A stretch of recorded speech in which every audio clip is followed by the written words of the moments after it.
Ito ang Tinig ng Pag-asa, isang palatuntunan sa radyo na nagsasabing si Jesus ay muling darating, tiyak na darating at malapit nang dumating. Kaya kaibigan, pumandakan siya sa lubungin.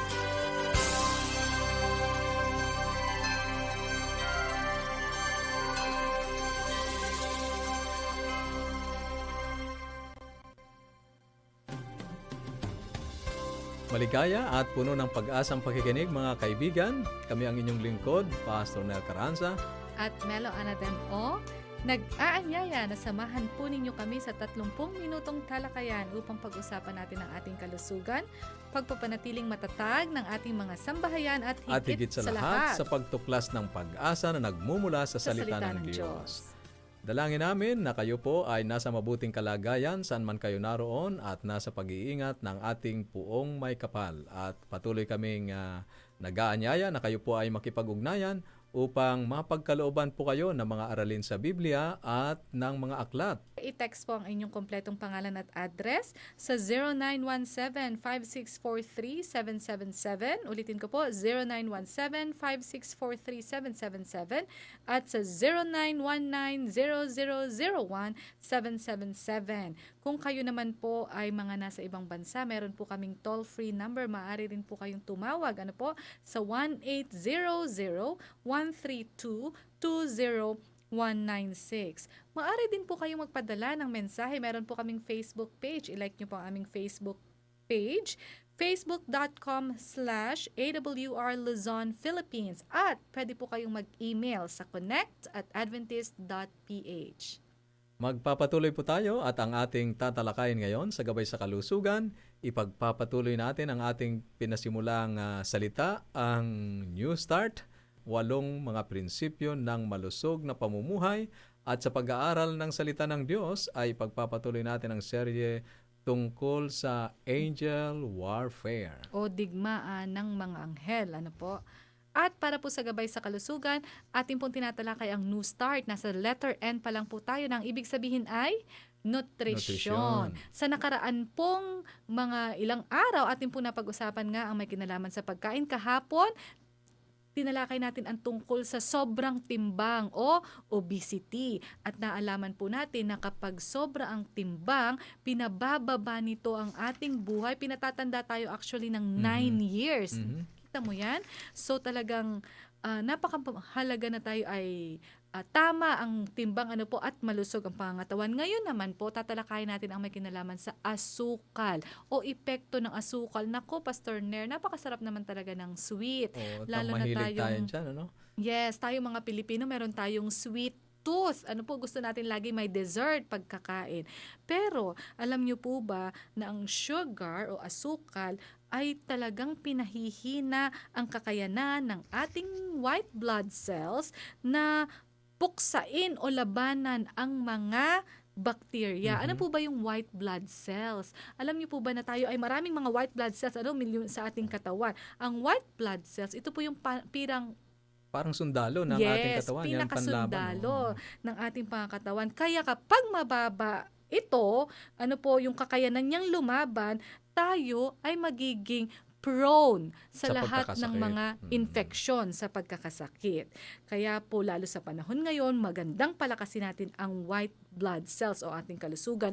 Kaya ating pong iiwasan ang pagkain ng asukal. Ang sabi po sa mga pag-aaral, dito ayon sa Win Wellness na aklat, kapag yung daw pong ating white blood cells, may kakayanan itong lumaban sa 14 na mga bakterya. Yaan ay kapag malusog tayo. Pag kumain po tayo ng sugar o ng asukal, yung halimbawa naka-24 tayong kutsarita ng asukal, ang kaya na lang labanan daw ay isa na lang na bacterium. Sa halip na 14, nagiging isa na lang.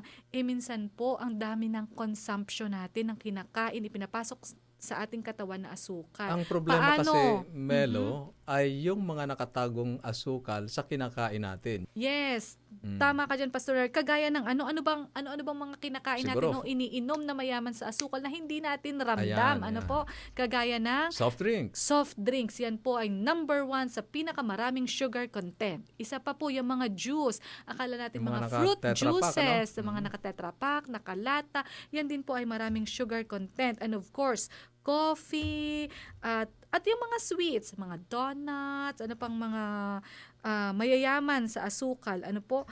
Ang sabi dito, ang sugar consumption ay merong kinalaman po sa pagtaas ng mga cases ng cancer, kagaya ng cancer sa colon, cancer sa ovary, sa ating kidney, at kung ano-ano po pong mga klase ng cancer. Hindi po nito ibig sabihin na tayo ba, Kuya Ner, ay hindi nakakain ng matamis? Tigilan na ba natin ang sugar? Hindi na ba tayo magpapasok ng sugar sa katawan? Hindi naman po ganun ang ibig sabihin. Pero ang sinasabi po nito, iwasan natin po or Yung labis. yung no? labis na Sobra-sobra, pagkain, ano? sobra-sobrang pagkain ng asukal. I-limit po natin yung ating mga dessert, sa mga special na okasyon, pag birthday, anniversary, at yung pong mga kinakain nga natin, meron na yung mga halo or kahalong asukal. So, kainin po natin in moderation. Yung tamang dami lang po. Kaya, mahalaga po na magbasa rin tayo ng labels. Tama. At pag nakita natin na isa sa mga ingredient o pangunahin niya pong lahok ay mga corn syrup, ay tayo po ay gumamit ng may pagtitimpi, yung hindi tayo nagmamalabis. Ayan po ay isang tip lang sa ating para tayo manatiling malusog. Iwasan ang sobra-sobra pong asukal. Ayan, maraming salamat Melo sa kaalamang iyong binahagi sa ating mga tagapakinig ngayong araw.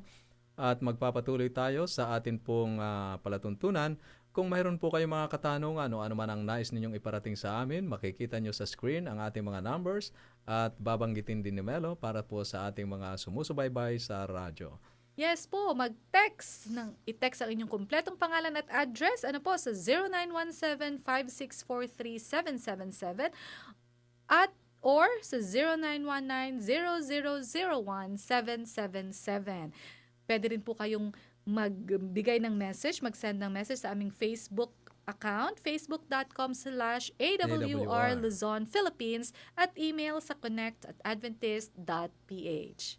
At ngayon ay makaririnig tayo ng isang makalangit na awitin na may pamagat na Panalangin Ko mula kay Annalisa Ente.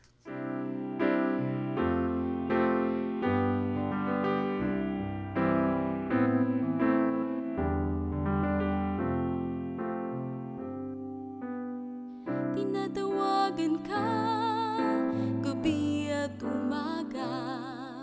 Ako'y naniniwalang nakikinig ka. Pagsamo kong ito'y sasabihin ko na.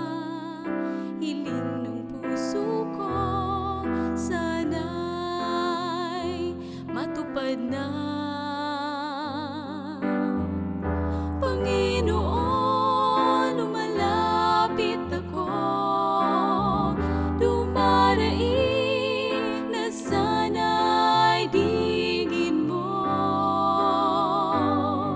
Panalangin ko sana ay iyong marinig, daing nitong pusong uhaw sa iyong pag-ibig. Ang tangi kong dasal, pagpalain mo nawa ang buhay kong ito'y gamitin mo sa iyong gawain.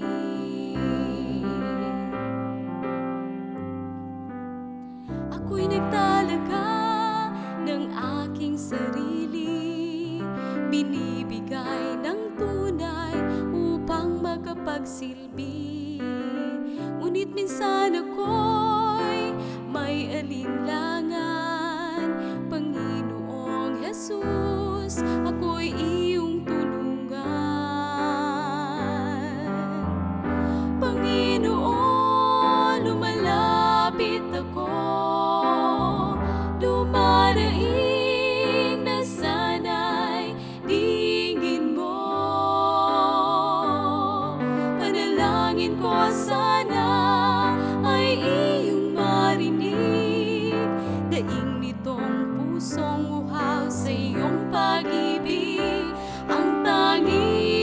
dasal, pagpalain mo nawa ang buhay kong ito'y gamitin mo sa iyong gawain. Ang buong nais ko'y maglingkod sa'yo, ngunit mahina lamang ang loob ko. Ako'y tulungan mo, Panginoon ko, bigyan mo ako ng bagong puso. Panalangin ko sana ay iyong marinig, daing nitong pusong uhaw sa iyong pag-ibig. Ang tangi kong dasal, pagpalain mo nawa ang buhay kong ito'y gamitin mo sa iyong gawain.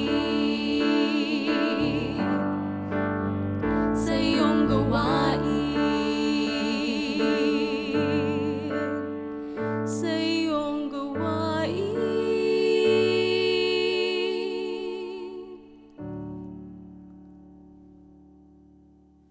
Maraming salamat, Annalisa Ente. Panalangin ko. Ang Diyos po, ang Ama natin sa langit ay nag-iintay na tayo ay lumapit sa Kanya. Siya po ay handang makinig sa atin. Ano po, maaari natin sabihin sa Kanya ating mga pag-aalinlangan, ang ating mga takot, ang mga kagustuhan ng ating mga puso. Ang Diyos po natin ay nakikinig sa tuwi-tuwi na. Sa ating pong pagpapatuloy, atin pong pinag-aaralan sa nakalipas na 3 araw ang paksa na ang pamagat ay digmaan ng mga anghel. Ngayon po ay nasa 4th bahagi na tayo, pagsubok sa mga espiritu. Paano ba natin ititest o susubukin upang maalaman nating mabuti Kung ang sinusundan nating espiritu ay ang espiritu ng ating Panginoong Diyos o ang espiritu ng kaaway o kadiliman. Ano? Mahalaga itong paksa na ito na ating tatalakayin ngayon sapagkat dito natin makikilala kung ang ating sinusundan ay sa Diyos. Kaya magpapatuloy po tayo. Pinag-uusapan natin ang tungkol sa mga masasamang espiritu na ginagawa ang lahat upang ipahamak, gawa ng masasama at iligaw ang mga tao ng Diyos. Yun lang naman ang kanilang layunin, ilayo ang tao sa Diyos. Ngayon, nais kong pag-usapan natin ang tungkol sa iba't ibang uri ng spirit phenomenon at ito ay isang uri ng hindi pangkaraniwang espiritu na maaaring naranasan na ng ilan sa atin. Isang bagay na parabang nakaririnig ka ng isang tinig na bumubulong sa iyo, nagbababala, o isang aktwal na nakakaramdam ka ng puwersa na nagpapalayo sa iyo sa isang darating na sakuna o masamang pangyayari. Halimbawa, ang mga karanasang aking babanggitin ngayon. Sa kalagitnaan ng gabi ay nagising ang ina ng aking kaibigan na may natatanging impresyon na ang kanyang ina ay namatay. Ilang sandali lang ay tumunog ang telepono. Ito ay ang kanyang kapatid sa probinsya na nagsasabing namatay na nga ang kanilang ina. Ang isang kakilala ay nagmamaneho ng kanyang sasakyan kasama ang kanyang 2 anak na batang babae sa likurang upuan nang mawalan siya ng kontrol sa sasakyan.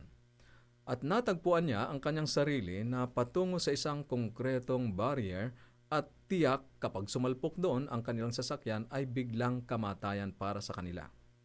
Bigla siyang napahinto nang hindi nasugatan sa gilid ng kalsada. Ang mga karanasang ito ay hindi pangkaraniwan. Ang ilan sa inyo ay maaaring nagkaroon ng ganitong karanasan o marahil ay may kakilala kayong isang nakaranas ng ganito. Ang mga karanasan na tulad nito ay nagsasabi sa atin ng walang pag-aalinlangan na mayroong isang mundo ng mga espiritu na umiiral sa pagitan ng tao at ng Diyos. At bukod dito, ikaw at ako ay nilikha na may kakayahang at pagnanais na makipag-usap sa supernatural.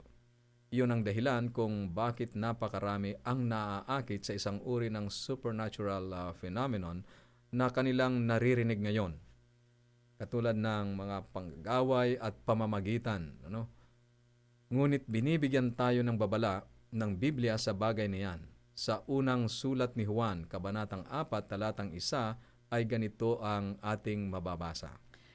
Mga minamahal, huwag kayong magsipaniwala sa bawat espiritu, kundi inyong subukin ang mga espiritu kung sila'y sa Diyos, sapagkat maraming nagsisilitaw na mga bulaang propeta sa sanlibutan. Iyan, maliwanag ang babala sa atin ng Biblia, subukin ang bawat espiritu, ang mga espiritu, sapagkat sinabi rin dito na mayroong masasamang espiritu na magsisilitaw sa pamamagitan ng bulaang propeta at mangangaral sa sanlibutan.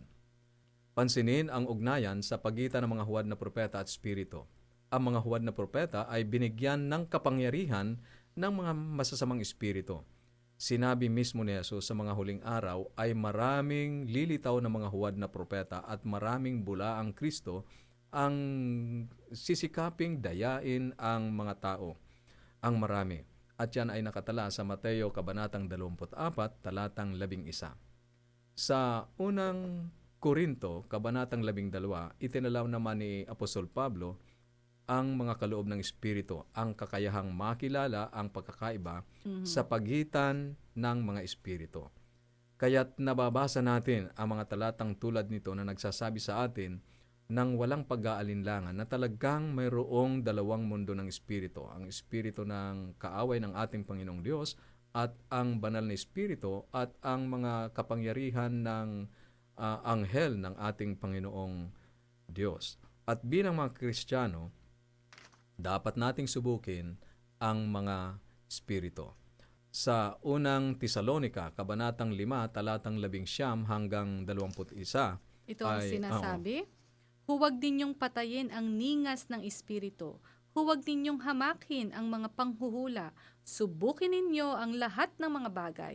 Ingatan ninyo ang mabuti. Layuan ninyo ang bawat anyo ng masama. Pero paano po natin ito gagawin, Pastor Carranza? May isang paraan lamang upang subukin ang espiritu. Sinasabi sa atin ni Isaias sa 8 kabanata, ang talata ay 20, sa kautusan at patutuo. Yan ang salita ng ating Panginoong Diyos. Kung hindi sila nagsasalita ayon sa salitang ito, wala silang liwanag. Ang ibig sabihin ng talatang ito ay dapat nakabatay ang mga pagtuturo sa salita ng Diyos at sa kautusan ng ating Panginoong Hesukristo. Ang Biblia ang subukan. Ang At Biblia pamantayan. ang pamantayan. Tama ka dyan, Melo. Ang tanging paraan upang subukin ang Espiritu ay hanapin at tingnan kung ano ang sinabi ng banal na Espiritu sa Biblia. Kung sumasang-ayon ang Espiritu sa Biblia, maaari mong panghawakan ng mahigpit. Ngunit kung salungat ito sa Biblia, dapat nating iwasan anumang turo ang ating nakagisnan, nakasanayan. Kung yan ay wala sa Biblia, ay sa Iwasan. pagkakataong ito, subukin natin sa pamamagitan ng salita ng Diyos, sa pamamagitan ng Biblia. Ang iba ay ginagawa itong pabaliktad. Kapag nabasa nila sa Biblia kung ano ang nais ng Diyos na gawin nila, ipinagdarasal at hinihiling nila sa Espiritu na sabihin sa kanila kung dapat ba nilang gawin ito. Ito ay sinusubok nila ang Biblia. Mali, babaliktad. Ang dapat ay sinusubok natin ang Espiritu sa pamamagitan ng Biblia sapagkat sa panahon natin ngayon ay mayroong mga espiritong manliligaw, manluloko. Ang Biblia ay nariyan na, nakasulat na, ibinigay yan ng banal na Espiritu sa mga sumulat nito, kaya ito ay basihan ng katotohanan. Hindi ang Biblia sa pamamagitan ng Espiritu. Ang Biblia, ulitin natin, ang pamantayan, ang banal na Espiritu ng Diyos ang kumasi sa mga sumulat ng Biblia at hindi niya kailanman sasalungatin ang kanyang sarili. Kung ang Biblia ay nagsabi ng isang bagay, kung gayon, iyon ang totoo. Mapanganib na subukin ang Biblia sa Espiritu, sapagkat may mga masasamang espiritu na kumikilos sa sanlibutan at gagamitin din ang salita ng ating Panginoong Hesukristo. Iyon mismo ang ginawa ni Sharon Halstead. Kung naalala ninyo sa unang bahagi ng ating pag-aaral sa paksang ito, isang anghel ang nagpakita sa kanya at sinabi na basahin ang Mateo 8 at 9. Ito ba ay isang mabuting anghel o masama? Walang paraan upang matukoy o masabi Dapat ba niyang basahin ito? Wala namang nagsasabi sa kasulatan na huwag basahin ang Mateo. Ngunit muling nagpakita ang anghel na nagsabing, napansin mo ba kung gaano karami ang pinagaling ni Jesus? Nais ng Diyos na ipanalangin mo ang iyong kapitbahay na may sakit.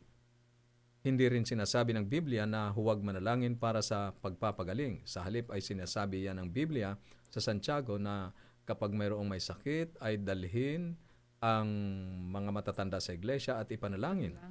Kaya nagpunta si Sharon sa kanyang kapitbahay at ang kanyang kapitbahay ay gumaling. Nangyari ito ng maraming beses at si Sharon ay patuloy na nagbigay ng higit na tiwala sa nilalang na nagpakita sa kanya. Sa huli, sinabi sa kanya ng nilalang, Sharon, ang pamilyang Green ay malapit ng tumalikod sa Diyos at silang lahat ay mawawala. Nais ng Diyos na kunin mo ang kanilang buhay upang mailigtas ang kanilang mga kaluluwa bago sila mapahamak. Nang panahong iyon, si Sharon ay naging labis na nagtiwala at hindi niya sinubok sa Biblia ang sinabi ng Espiritu. Pinatay niya si Lynn Green. Ngayon ay natuklasan natin na mayroong dalawang mundo ng Espiritu. Isang daigdig ng mabubuting Espiritu at daigdig ng mga masasamang Espiritu. Ang paksang ito ay pinalalim pa ni Apostol Pablo sa Efeso, Kabanatang 6, talatang 12. Ito po ang sinasabi, sapagkat ang aming pakikibaka ay hindi laban sa laman at dugo, kundi laban sa mga pinuno, laban sa mga otoridad, laban sa mga kapangyarihan ng madilim na mundong ito, at laban sa mga espiritual na puwersa ng kasamaan sa mga makalangit na lupain. Ayan, nalagay tayo sa gitna ng isang cosmic conflict. Pagbabaka sa pagitan ng dalawang daigdig ng Espiritu. Ang tanging pagpili na magagawa natin ay kung saan tayo papanig. Nakita ni Juan ang parehong bagay sa Apokalipsis Kabanatang 16 nang makita niya ang mga maruming espiritu na lumalabas sa bibig ng dragon, hayop at bulaang propeta. Tinipon nila ang mga hari sa sanlibutan, ang buong mundo para sa labanan sa dakilang araw ng Diyos na makapangyarihan sa lahat. Ang paglalaban ng anghel ay isang salungatan sa pagitan ng dalawang kapangyarihan. Makikita natin kung paano ang labanan sa pagitan ng mga espiritu ay magpapatuloy sa mga bansa sa buong mundo na magdadala sa Armageddon, ang huling labanan. Ang mga espiritu na kumikilos ngayon ay ang parehong mga espiritu na kumilos noong panahon ng Biblia. Halimbawa, si Haring Saulo ay ang unang hari ng Israel. Tumalikod siya sa mga utos ng Diyos at sumangguni pa siya sa isang medium sa patnubay at hindi nagtanong sa Panginoon. Kaya't siya ay namatay. Sa unang Kronika, Kabanatang 10, talatang 13 at 14. Sa ilang kadahilanan na matutuklasan natin sa mga susunod nating pag-aaral, mariing tinututulan ng Diyos ang anumang pagtatangkang makipag-usap sa mga patay o mga kaluluwa. Kaya mababasa natin sa Deuteronomio, Kabanatang 18, talatang 10, na sinabi ni Moises ganito, Huwag makakasumpong sa iyo ng sinumang nagpaparaan sa apoy ng kanyang anak na lalaki o babae, o nanghuhula, o nagmamasid ng mga pamahiin, o inkantador, o manggagaway. Manggagaway. Wow. May mga gumagawa pa ba ng ganito ngayon? Ito ba ay nung panahon lang po ng Biblia, ng banal na kasulatan?